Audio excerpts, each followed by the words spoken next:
Welcome to the MaxBet Podcast, a podcast dedicated to everything gaming. I'm Landon Jones, here with Mike McKiskey. Let's get started.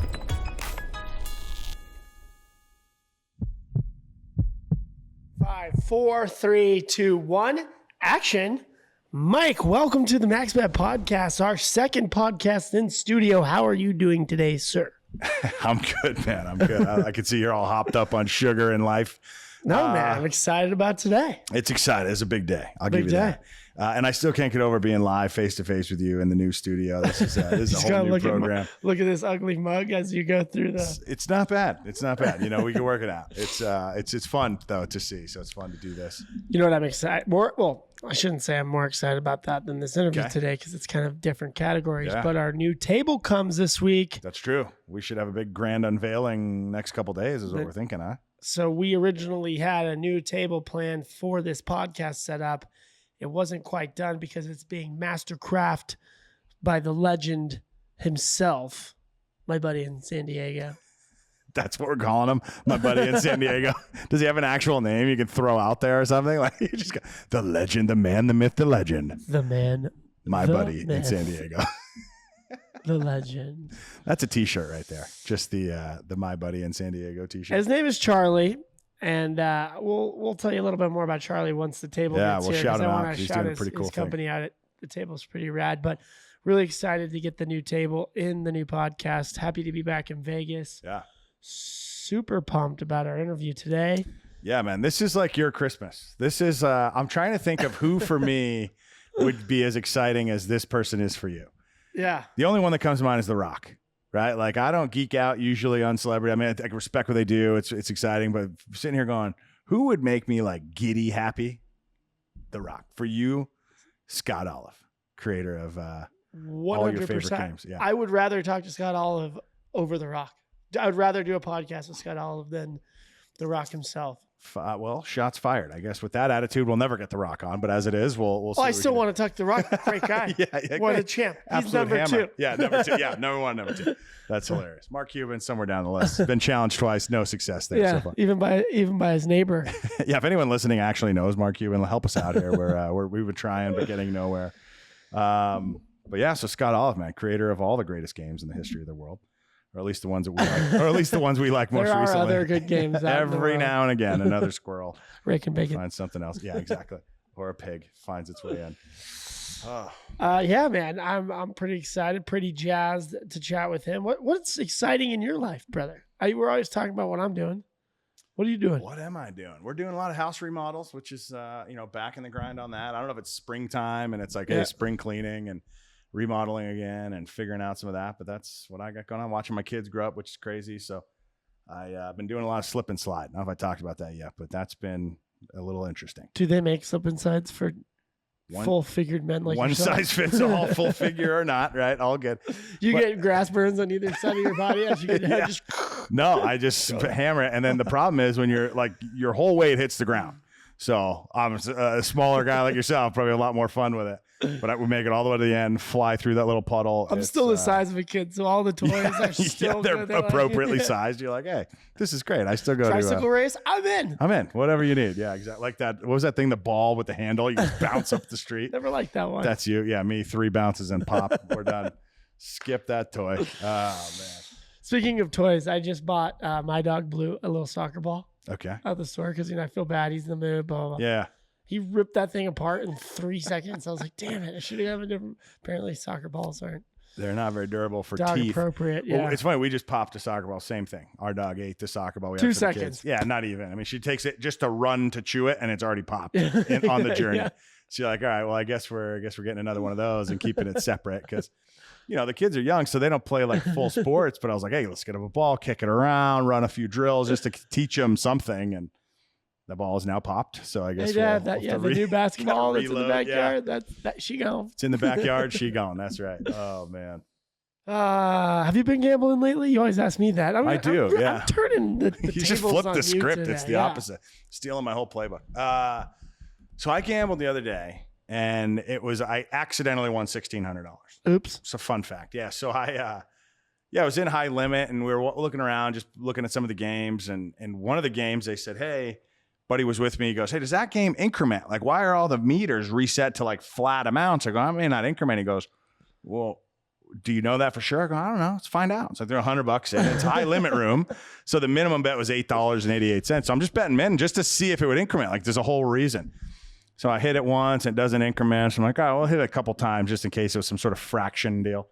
And it didn't increment. But on like the 5th spin, I popped a bonus, won a bunch of, whatever symbols, and hit the thing. And then I forget that I'm betting max and I'm betting dimes. So it says like 161. I'm like, oh, I won $160. Go, I'll take my money out. 1,610. So it was actually 10x. So I was like, oh man. So that locks up. The lady's like, hey, congrats. You won on that. You were stoked. You're like, I won like $66. Great. Like, on $100. Yeah. I was like, yeah, I put 100. No, I thought I won 100 and extra, like an extra 161. Yeah. So I'm like, it's great. Pay for a couple drinks. Nope. All good. One taxable. Still paid for some drinks, but it was surprise taxable. So we love that. Love those kind of stories. That's a circa. I helped you lose a little bit of that afterwards. Yeah. Afterwards, you linked up with us, and we didn't have a good one.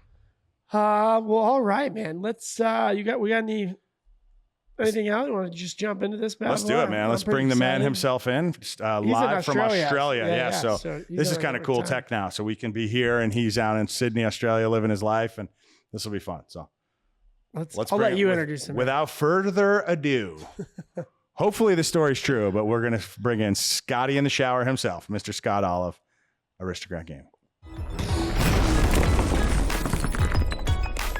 So, Scotty, welcome to the MaxBet podcast. Thank you so much for joining us today. We're really excited to have you on the podcast. Hey guys, how are you? It's nice to be with you guys. Yeah, man. I'd say if we were any better, we'd be you. I feel like you're on top of the whole business right now, man, and have been for a few years. Yeah, right. Okay, yeah. So, lots been going on. I've been looking forward to sitting down and doing this chat with you today, guys. So. Awesome. I appreciate it. Well, Landon might look dazed and confused for part of it. I feel like you're in his world, you're as big of a celebrity as they come, because some of the games, I mean, you and the folks that invented triple double bonus video poker would be the two like top tier folks for us. Like when we go gambling, it's now basically your games and high limit video poker. So we're excited. Lightning Link and Dragon Link are my favorite games. There's nothing else like it for me in the industry. So thank you for bringing those to the industry. And then I'm also mad because I've lost a lot of money on it, but thank you very much. We enjoy the entertainment. Yeah, no, that's great. And, they've done pretty well, haven't they? So, I suppose with both of those games, they're, wherever we go, they've been successful and done very well, and the players love them. And, it's one of those things. When you get it right, you get it right. So it's been good.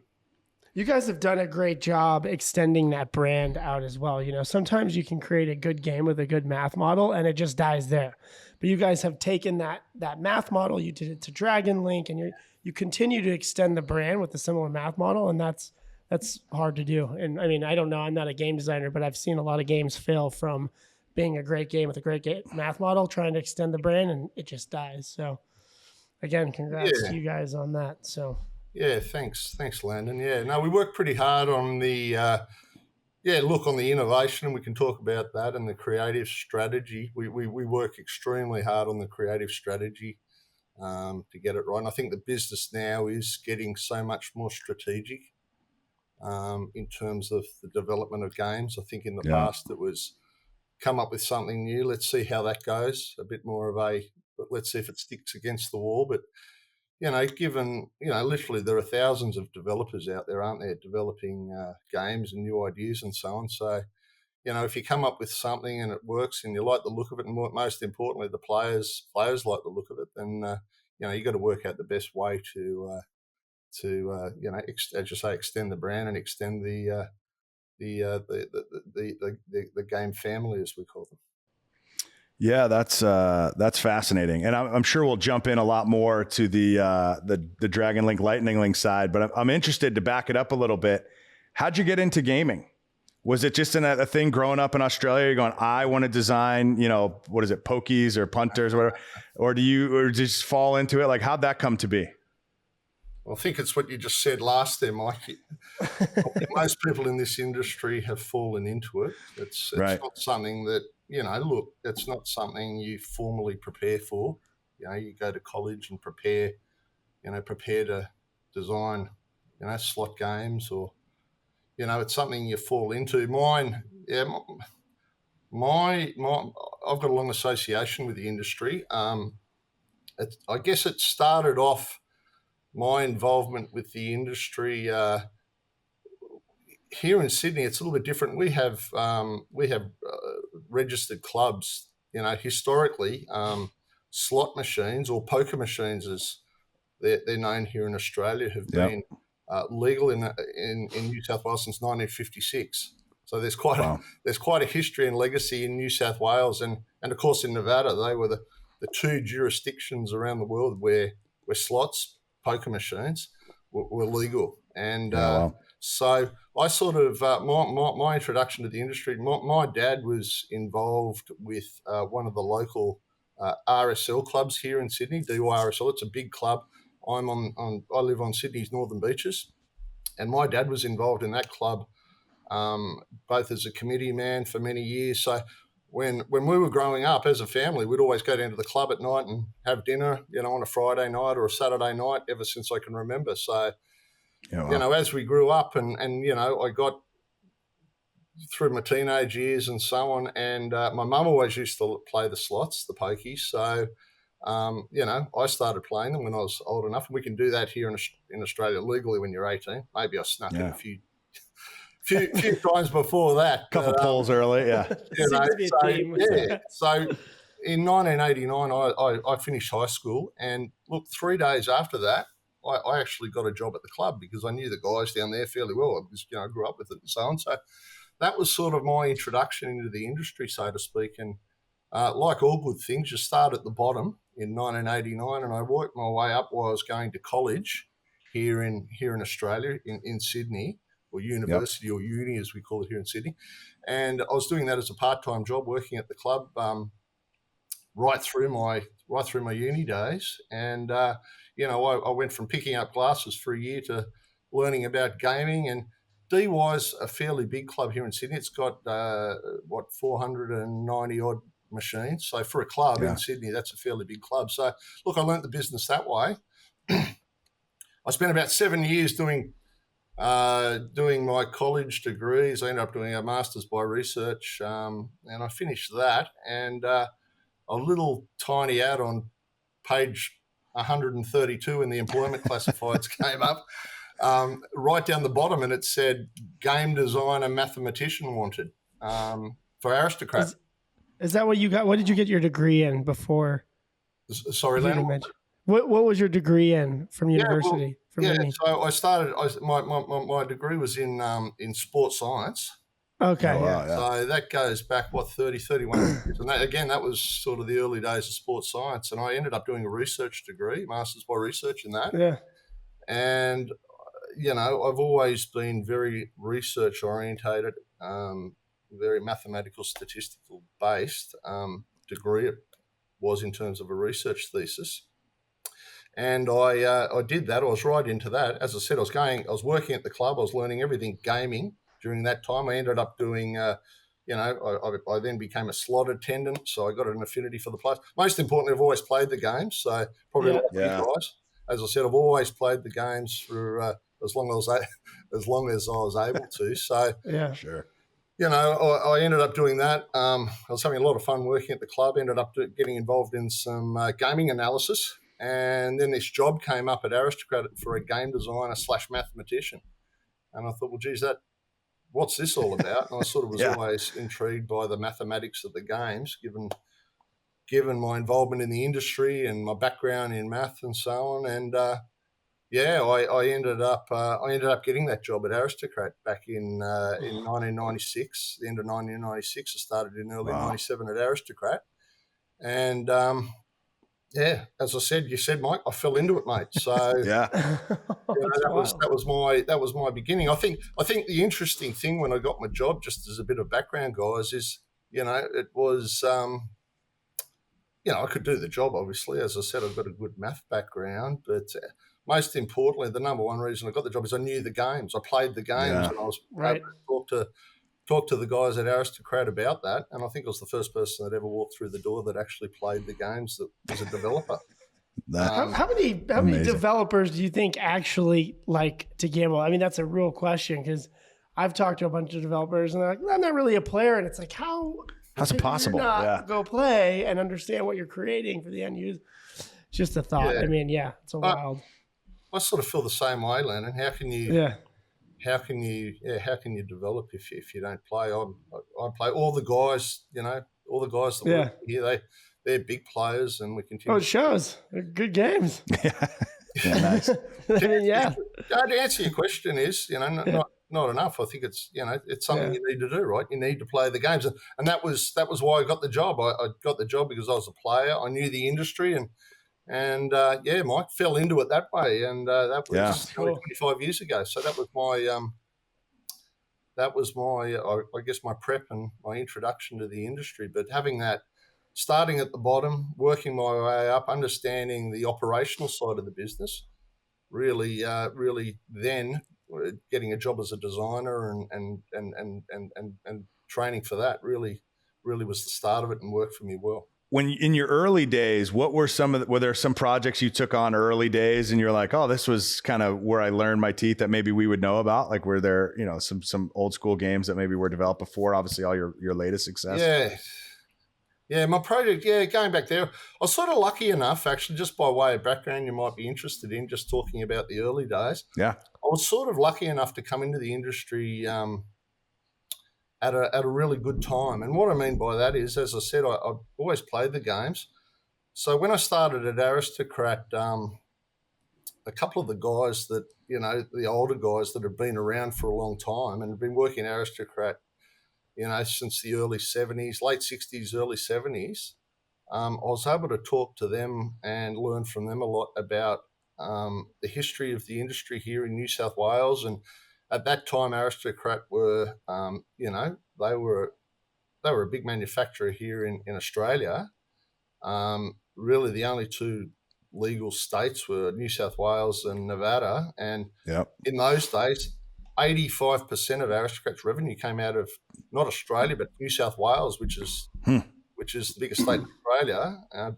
That was the business. And I came into it and I was able to understand, we were at a point, it was an interesting point in the industry where, again, I had people that have been in the industry for a long, long, long time, older people. But I sort of stretch back and remember the games to the mid-'80s, about 1987. And 1987 was an interesting year here in Australia because it was the first year that Aristocrat started and developed a video slot machine. Before that, it was always mechanical or electromechanical. Interesting. Wheel steppers. Yeah. And in 1987, they brought out their first video reel game. And no one knew whether it was going to work and who'd want to play that, and it took the market by storm. And I was fortunate enough to hear it, see the games out in the market. I'd done that, but then talk to people that have been around the business. And, in the space of 5 years in here in Australia, by 1992, the market was nearly 100% video. Yeah. So I came into I came into the business at entry time with some of those old games before bonus features were out here. They were the simple here in Australia 5 reel first video games lining the symbols up, and then the advent of the bonus feature towards the end of the 80s. So I came in at a really good time to be able to remember the evolution of the game and where it all started. So I'm extremely fortunate in terms of the history of the business here. And I suppose when I came in then, getting back to your question then, Mike, when I came in, progressive jackpots had just started to hit the market in the mid-90s. And Aristocrat at that time had done 1 or 2. So when I came in, I think there were 3 or 4 game designers in the whole company at that time. So yeah, it's complete opposite to to the business Right. now. So now, huh? Yeah. So again, I was fortunate at that time, and my boss at the time said, look, we were getting interest. People were starting to ask for, progressive jackpots, and the company really didn't have any. And we got a development going for the Treasury Casino in Brisbane here in Australia. They had a game, a table game. It was called Two Up, a Two Up Pip, which is an Australian game that they used to play, in the war, where you toss coins in the air and bet on the outcomes of head or tails. Anyway, they had this big Two Up Pit. They wanted to replace that with something new, a new progressive jackpot game. So we sort of got together and that became my sort of baby, that development. And out of that, we developed a concept called Hyperlink, which was brand new at the time, which was a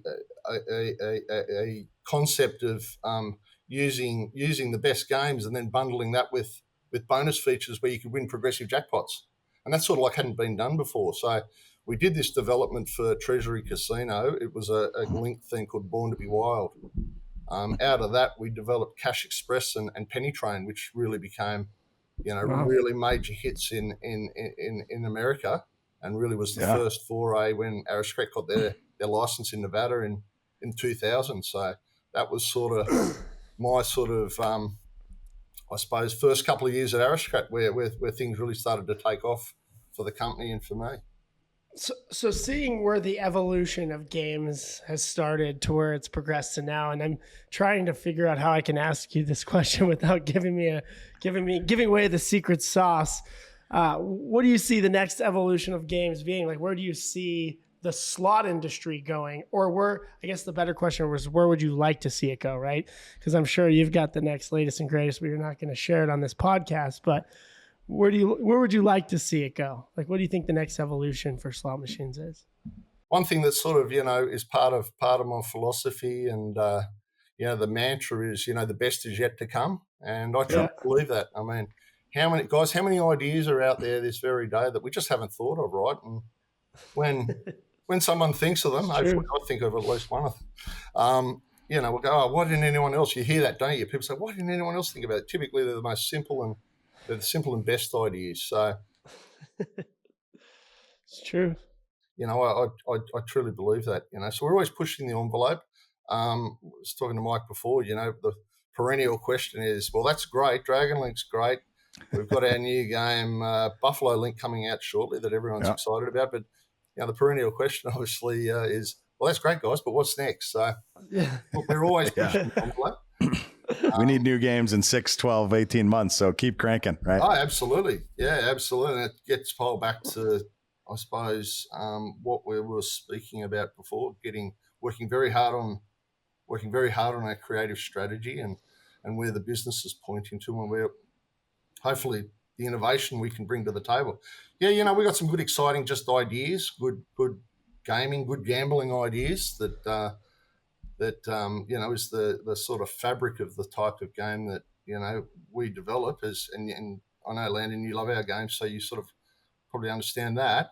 If you could figure out how to take Lucky Ducky's red screens on VGT and incorporate it in with Dragon Link, I would be the happiest person ever. Landon would never leave the You bank. Imagine a Dragon Link going red screen into the ball section? With the windows or with the bells. That VGT game does pretty well out there, right? So that's a great game. It's another great game. I love that game. We geek on those games. Right.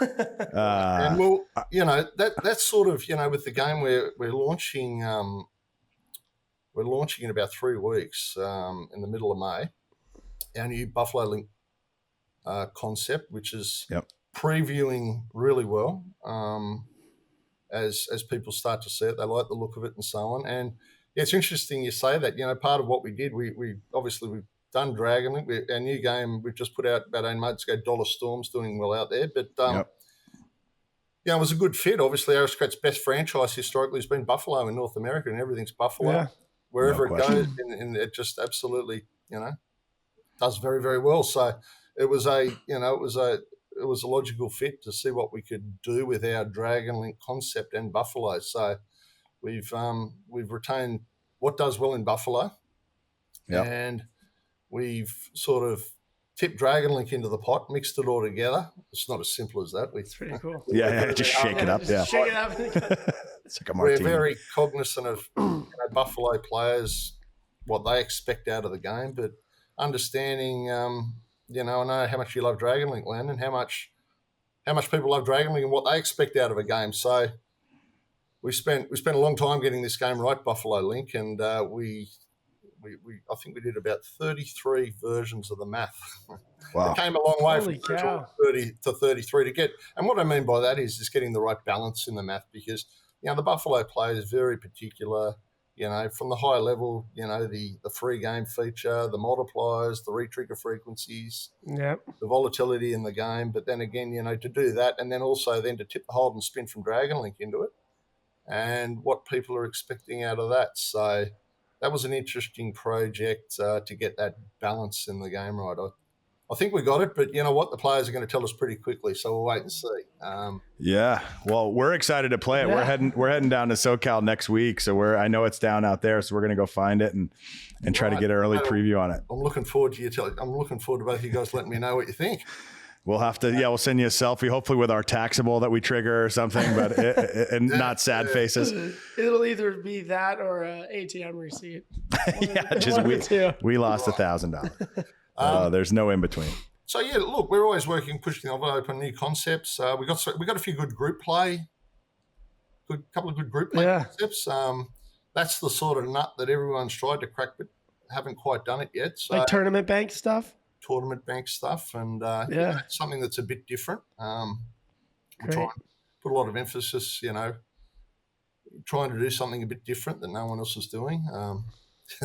We like to do that. Obviously, that's if we can get that right. That's where that's where the secret sauce is, as you call it. And I guess the big thing, one thing we've been really enjoying is you would have seen them out there, guys. We've been putting themed areas together. So with our Lightning Link games, we're doing Lightning Link lounges and Dragon Link dens. We're going to do something with Buffalo Link as well. And, we'd like to see, hopefully collaborate with a lot more venues doing that. Why? Because obviously, I think a lot of venues you walk into and it's, it's rows and rows of machines and it's not exciting. It's got to be exciting. And I think, that's one of our missions is how do we put the excitement. How do we make gaming exciting past just going in and pushing the buttons? So theming areas to the game and making it more of an experience is definitely something we're into. We've spent a lot of time investing in LED signage and working with that and interacting with the game. So we're doing lots there.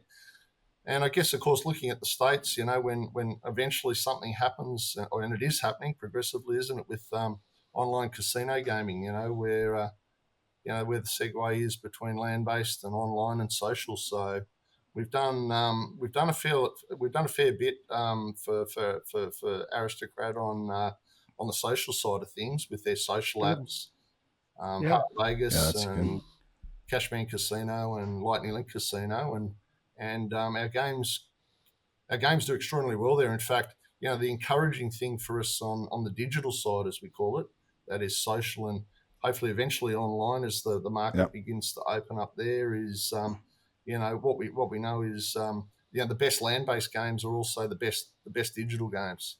That's right. I think people and operators really, really get that. And, the players want to be able to play their favorite game in the land-based casino, but they also want to play the best games digitally or online or socially or whatever it is they do. So, where that all intersects is going to be very, very interesting, and how what we can do in that space too. So no doubt. So speaking of excitement, I got to ask you this. So we were talking earlier. Some of the folks that came on our show and interviewed with us, and one of them was Pat Ramsey, and he mentioned just casually on the show. He says, Lightning Link's great game, world changer of a game. You invented it in the shower, maybe the outdoor shower. I'm not sure. So what's that story? Were you just out there watching lightning strike and bam, you've created the best game ever? Or what? How'd that come to be? Did Pat tell you that? Did he? He told me. Yeah. He said he was pretty sure. He didn't confirm it 100%. That's why we're asking the source. I think Matt Wilson tells that story as well. I think the guy's got a real kick out of it. It's So where we live in Sydney is on the northern beaches. I live right near the beach in Sydney. So we go in and have a swim or surf out in the water, and you come back to your house, and before you go in, you have a shower outdoor to wash the salt off you and all. And I've got this neat little outdoor shower, and it's a true story. I think it's one of those.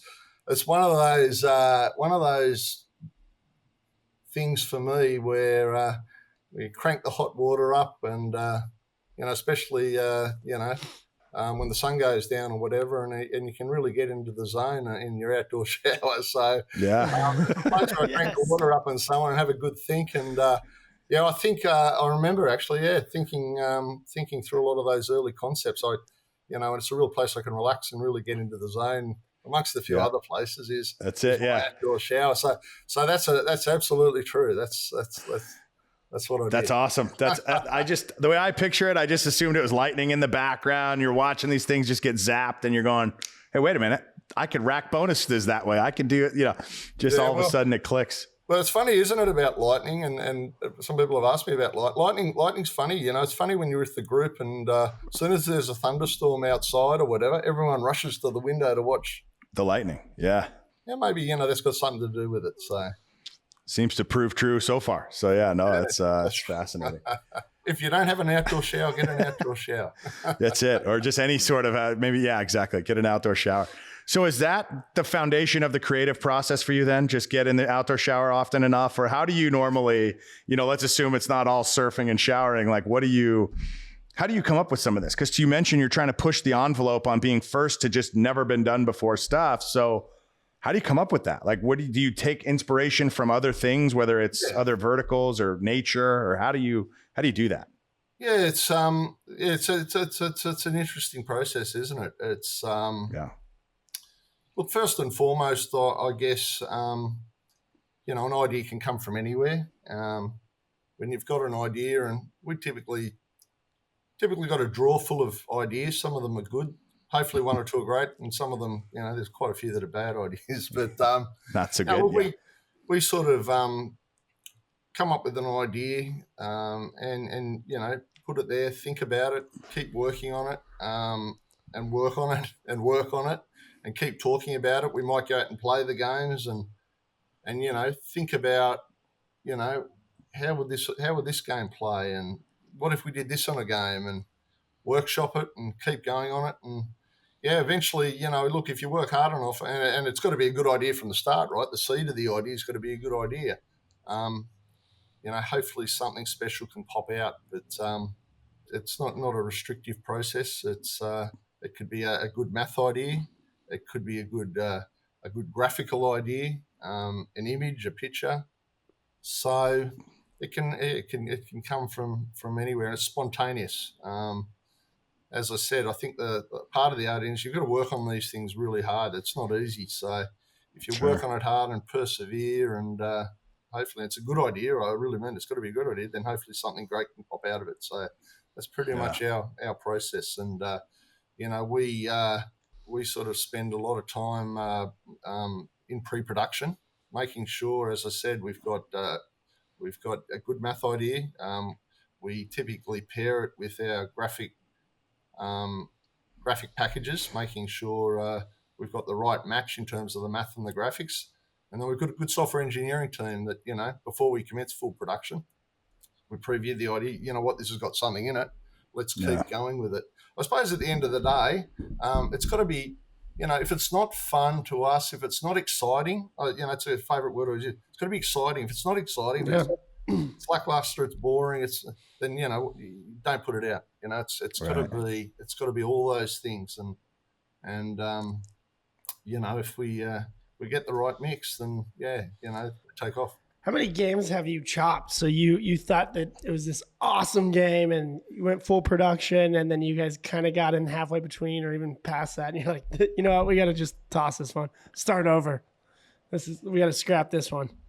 Yeah. Is that tough, or you still think about those games? Yeah, for sure. Definitely that happens. Yeah. As I said, I try to not let get past my pre-production phase, and hopefully that doesn't happen. Yeah, right. Once it's in production, obviously we start really spending some serious dollars on it. So if we hammer it out right in pre-production, and we're pretty sure it's a goer, then we limit that. But yeah, look, that's happened for sure, Landon. You know, we've gone into full production, and for one reason or another, maybe our thinking on it's changed or matured, or maybe you know, it's been sitting around. You know, sometimes games have been sitting around that long. You know, you just lose it. You know, it's lost the time. You know, for some of these games to work, I always say, you know, everything's got to be right.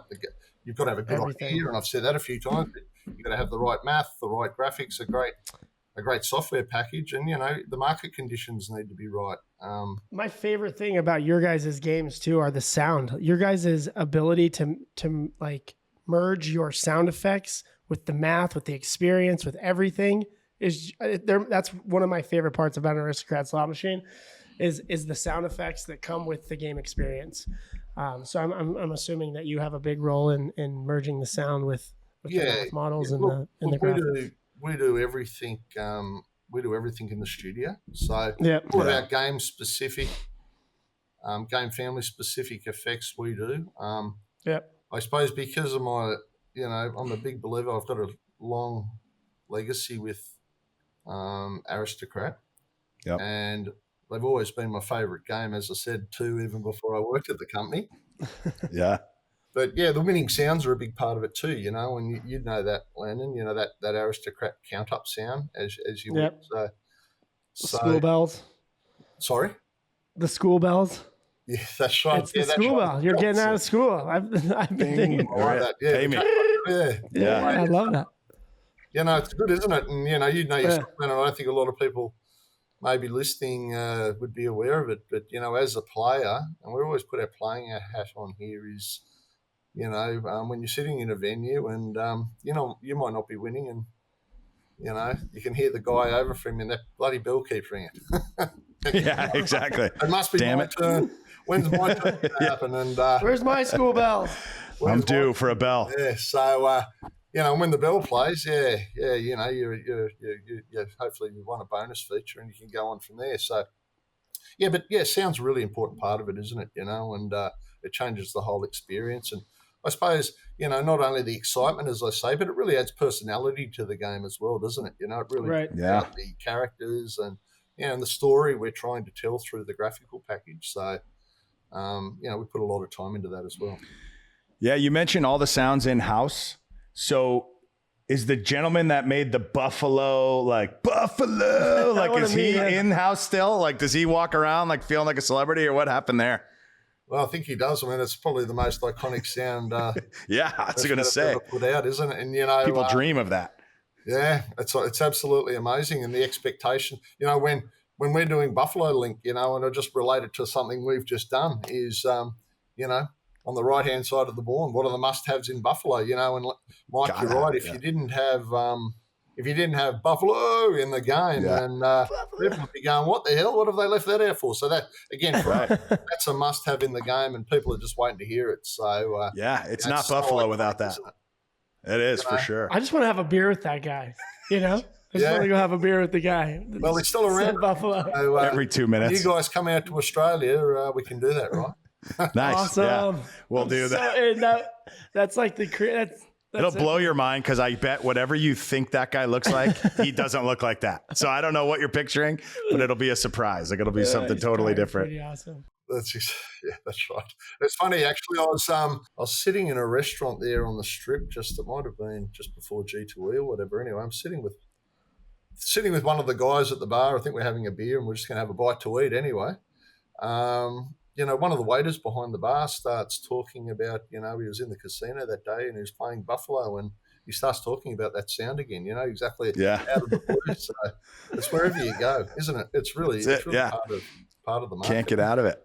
It's good. It's viral. It sticks. Like, people know. And, you know, if for some reason you forgot the name of the game, you could do the voice and then you'd remember, hey, that's the game to play or whatever. Right. Yeah. You mentioned a minute ago, sometimes like you put the ideas are in a drawer and then maybe their time passes. But it feels like now there's a resurgence. So you guys have brought back Cashman. You're bringing back, Cash Express Moneyline. Like you said, that's back. Is there something to that nostalgia era it feels like we might be in? I know some of the other manufacturers are bringing back older titles and giving them a fresh face. You think it's just players are ready for it, or what are you seeing there? I think it's about bringing back games that people want to play. Sure. And we spoke. I mean, they've done a wonderful job on Buffalo the past. How long's it been out? About 15 years, and all the various iterations of Buffalo. The guys have just brought back Cash Express, and that seems to be resonating in the marketplace. And Scientific have done a great job with the Dorfu Dorkai, the 88 Fortunes franchise. It's doing very well for them. So, yeah, I think it's people recognise that it's the games that people want to play. So, and I think the big thing is, and you mentioned it earlier, is if you're going to do that, you don't want to mess it up, do you? You've got to take your time, and that was when we're doing Buffalo. I think we realised the gravity of the situation. It's almost like a licensed brand for us, that thing. I mean, it's got greater equity in it than a lot of these movies and big licensed brands they actually do. You don't want to mess Buffalo up, and that's why we took so much time with it. So and I think any time we do that, or other people do that, I'd say be very, very careful what you do, because and I know Landon, there's expectations, Landon, on what you're looking for when you see these games, right? And we've all seen them. We've seen them done not so well, and it's really, really disappointing. So, there's a lot to it. And I think the companies are all realising now, geez, those, rather than go out and license third-party material, we've got these brands that really resonate with players. Let's see what we can do with them, and double down on our own stuff. Yeah, and it's a big segment that's really working out there. I had faith in you guys ever since Buffalo Revolution. I said, are they really another Buffalo game? And then I went and play. I'm like, this game's awesome. How can you rebrand Buffalo again? You got another one. I love this game. Question for you. So a game that you like to play that isn't an Aristocrat game, just one that you went out and you're like, wow, that's a fun game. What game would that be? If you can answer that. Look, I guess there have been lots over the years. Just one that sticks out. I mean... Yeah, one that sticks out. I thought Scientific did a great job with. It ended up becoming Dorfu Dorkai, but they did a great job with 88 Fortunes and 5 Treasures, and those games. That 5 Treasures, it's a very volatile game. I really enjoyed playing that game. Interestingly enough, I think that sticks with me too. That Scientific have done a great job. One of the markets, one of the most, I suppose, complicated markets in the world in terms of what sticks and what works is actually it's up in Macau. Yeah, a very complicated market, just given the nature of the market. And you've got the Macau Peninsula where you have the locals that actually live there. You've got people coming across from mainland China, on one side of Macau, and then you've got the Cotai Strip, which is all a bunch of day trippers going out there. A bit like old Vegas, where people go for a day and dump all their, play the games. And then return home for the day, whether it be mainland China or Hong Kong or wherever it is. And there's a lot going on up there. And for me, when Macau opened back in 2004, a lot of the games we took up there early days, Cash Express did very well up there. We then did a game specifically for that region called Far, Far, Far that did very well for years. Scientific came out with their Dorfu Dorkai link about 6-7 years ago, whatever it is, 8 years ago, and it's just been really the benchmark up there, and it's done very, very well. And I know, talking about that, I know how hard those guys are from Sydney, so I know quite a few, and they work really hard on the Macau market to get it right, and they've done a fantastic job. Really through those games, 88 Fortunes and 5 Treasures, and the links they put up there. So, kudos to them for that. Yeah, it brings up an interesting question. So you're talking about developing for Macau, but you also, Aristocrat's a global company. You're developing for South America, all the different USA jurisdictions, Canada, Europe, right? I'm sure different parts of Africa. How much of that do you factor in when you're designing a game? Like, do you have to say, hey, this is going to appeal to 90% of that audience? Or how hard is it to make a game that's global? Because some of these games work everywhere and some probably are just very regional. Yeah, look, I suppose part of my strategy is a global approach. I'm very much a firm believer in that the player, through time, we know the player is looking for the same things in the games everywhere. A lot of what HRG do, that's my company, HRG Studios, we the themes we pick and the developments we do generally are selected for a global audience. We don't do a lot of regional themes or regional Right. graphics themes. We know, for example, how strong Buffalo is, say, in North America. Um, it's not so strong in other parts of the world, you know. Interesting. So generally, we don't do those regional themes. Definitely, that game's an exception. But when we're doing it, obviously, we as I said, we know the players are generally looking for the same things in the game. So historically, a lot of our games have come out of Australia, and then we call port them over to the States, and then from there they go to Europe and South Africa and Asia Pacific and find themselves right across the world. And it's interesting. You go to places and you can't believe that your game's actually on the floor. You go, I never sitting back in Sydney designing this game. Here it is sitting on the floor. It's just, it's almost sometimes a very surreal experience, be it in some of the South American countries or European countries, and there your game sitting on the floor, and so that's always surreal. But when we prep the game, the actual just the general concept has application worldwide. But look, in the market, obviously different countries have different currencies and different bet amounts, and different jackpot amounts. For example, we've done Dragon Link recently for South America, for Chile, or Chile, and down there the bet's $100, and I think the jackpot starts at 5 million. So it doesn't necessarily just scale linearly out of Australia or out of the States. So we need to do some custom work on that, and understand the market and get the right information out of the market across the world. So that does have its challenges, and it's one of those. Sometimes you get the information. Sometimes you don't have access to the information because it's new, something new. It hasn't been done before. Our whole multi-denomination, everything's called multi-denomination those days. So some of these countries where we're taking multi-denomination into, South America is a great example. The bet amounts and the jackpot amounts didn't necessarily scale directly, so we had to try and find out what we could. But also, there's a bit of a suck it and see approach, on how we do things.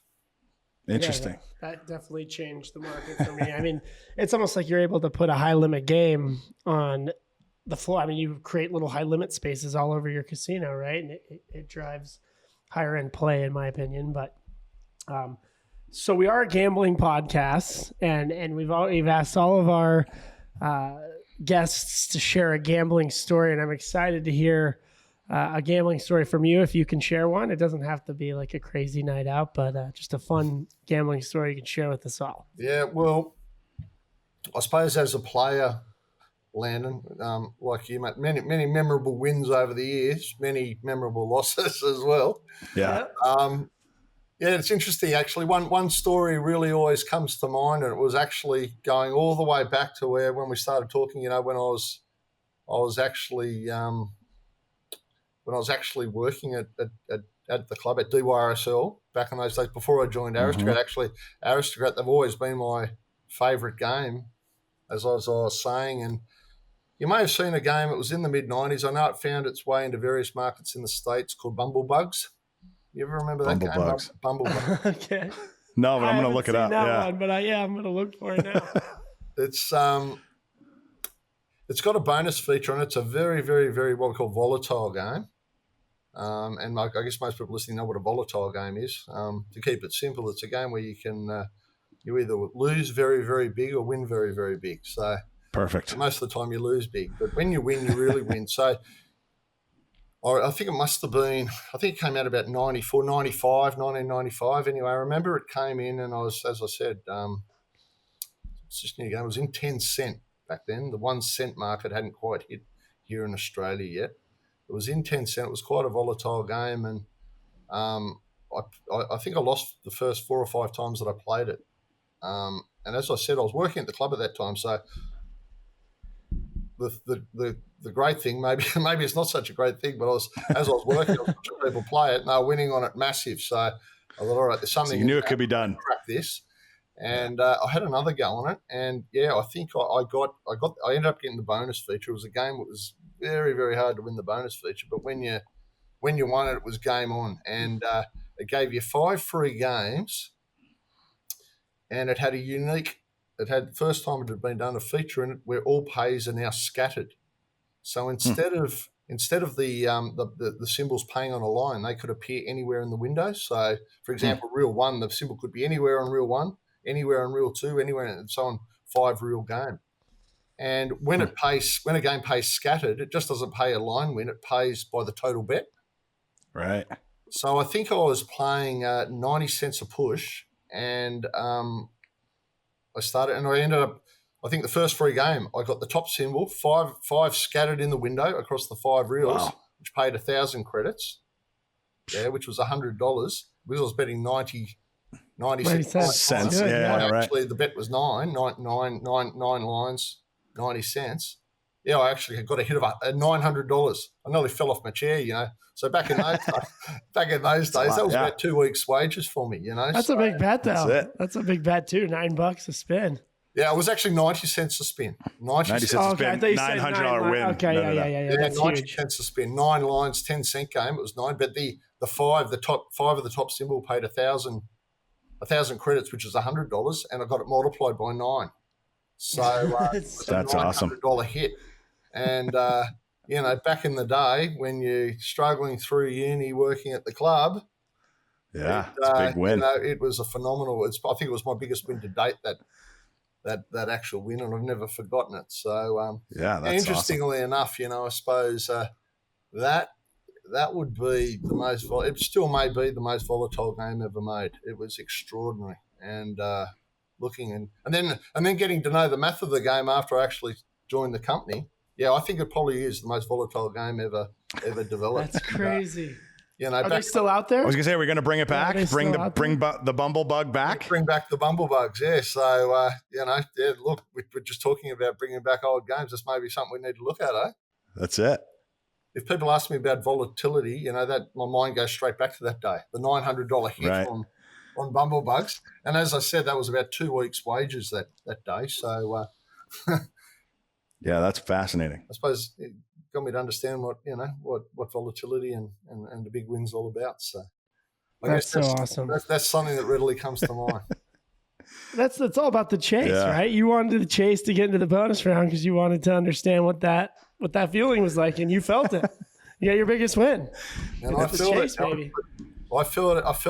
That was my biggest win to date, and I've had a few other ones now that are past that. But emotionally, yeah. You know that, right, Landon? Emotionally, that was my biggest hit, and I was a young bloke back then, and I never forget it. So, and you always one memorable win is all that it takes, right? So that was mine. That's awesome. Just a smooth 1,000x on your bet, and then it's beers for the boys for the rest of the weekend or whatever. Yeah, it's funny because my biggest loss to date, like most memorable, was only $200. Like I remember losing my first $200 the first time, and I was like, "What just happened?" And now it's just fun. Now it's like whatever, but I still remember that one moment. So that's pretty fun. That's fascinating. Yeah, it does. Look, it's one of those things, I think you asked, we spoke about before about as a developer playing the games, you've got to play the games. But look, to be a little bit more specific about it, you hit the nail on the head there. That's half of it. You've got to play the games with your own money to understand the emotion of it. I think people generally are very discerning when it's their own money, and they make up their mind pretty quickly whether it's a good game or a bad game when it's their own money. So I'm a big advocate for that. I'm a big advocate for that in terms of developers. That if there's a number one thing they should be doing, that'd be the number one thing. Anybody really in our biz, I mean, if you don't know what it's like to feel that 6th lightning fireball lock in and go to the bonus, especially if you got the big symbols on it, right? Like, you just don't know, man. Like, and then the other side where you just get the 5 and you don't hit it, or the 2 coins and not the 3rd coin. Like, Right. you got to feel that, right? You got to feel what that's like. Cause then you go, okay, I get it. Right. I get why people come back. I think it's a big part of it. And I've said it once or twice, there is the emotional connection to the game. And and if you love a game and you understand that, it's the emotional connection you get with the game, be it the gaming, the gambling experience, or the emotional connection with the personalities in the game, and what you like about the game. You mentioned sounds as a big thing, and how the game actually plays. It's definitely an emotional connection. Yeah, no doubt. Well, we appreciate you coming on. And so the final question that we ask everybody is, we call it the Max Bet Challenge. So there is a world of people in this business that Landon and I would not organically know. So we just say, hey, you're obviously a very well spoken, very interesting guy. Who do you think we should talk to in the future? Like, who would you like to see us get on and chop it up with in a future episode? When I actually started, I was talking about my beginning of my career at Aristocrat, and I was at the company a bit over 10 years, and and I ended up looking. There were some opportunities out the market. Ended up leaving the company, and I did that with one of the guys I'd worked with for years at Aristocrat. Not in the development business, but on the sales and marketing side, who became a business partner, Kent Young. And we co-founded a company called True Blue Gaming back in 2007, and we were developing content for a range of companies.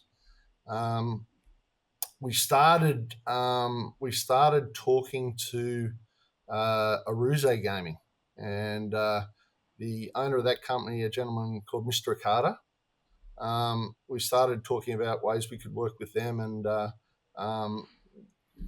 doing games and what we could do. Anyway, Aruze, Mr. Akata ended up buying our company, True Blue. So we worked for Aruze for 3 years. So that was with Kent Young. So I'd like to nominate Kent Young as a guest on your future show. And Kent's a bloody interesting guy, not only in terms of his background, his operational background before he joined Aristocrat, and the early days as the company branched out. Kent was sent to the States, lived in Reno originally, and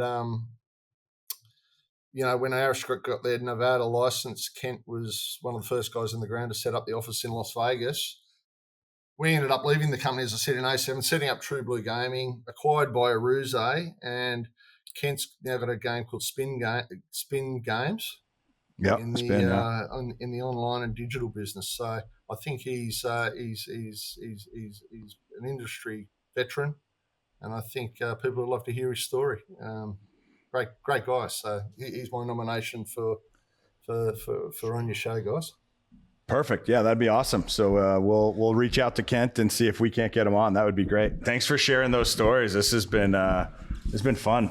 Oh, that's great. Yeah, super fun. This is awesome. You get up to, when's your next trip up to Vegas? Do you have anything on the horizon? Yeah, well, look, I guess as soon as this COVID situation improves. Yeah. At the moment, we can't. Well, there's very limited flights out of Australia, full stop.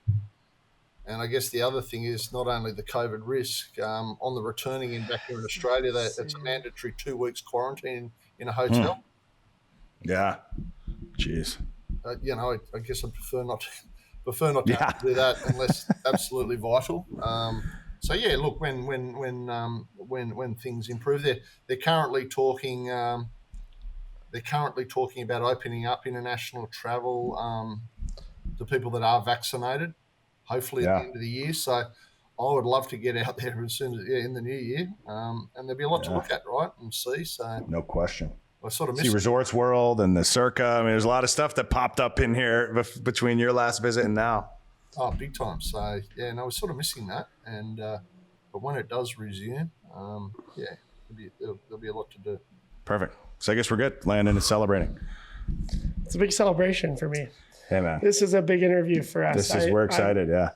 I consider you the best game developer ever. I don't want to push that on the podcast, but truly your guys' games are the most fun games and the best games to play. Experience. I just love. Again, you guys just crush it. But please try to do the Lucky Ducky red screen VGT somehow into Lightning Link. It's that emotion of the red screens. It's fun. Yeah, no, that's great. Thank you so much for doing This the was podcast awesome, and we owe you a beer on this side of the pond for sure. Yeah, right. Okay. Yeah. thank you. Have a good. It's your good day day. is about to start. Yeah. Have a good day. It's nice to be with you guys. We're shutting down. Take care. Thanks, Later, man. bud. Yep. Bye. Cheers.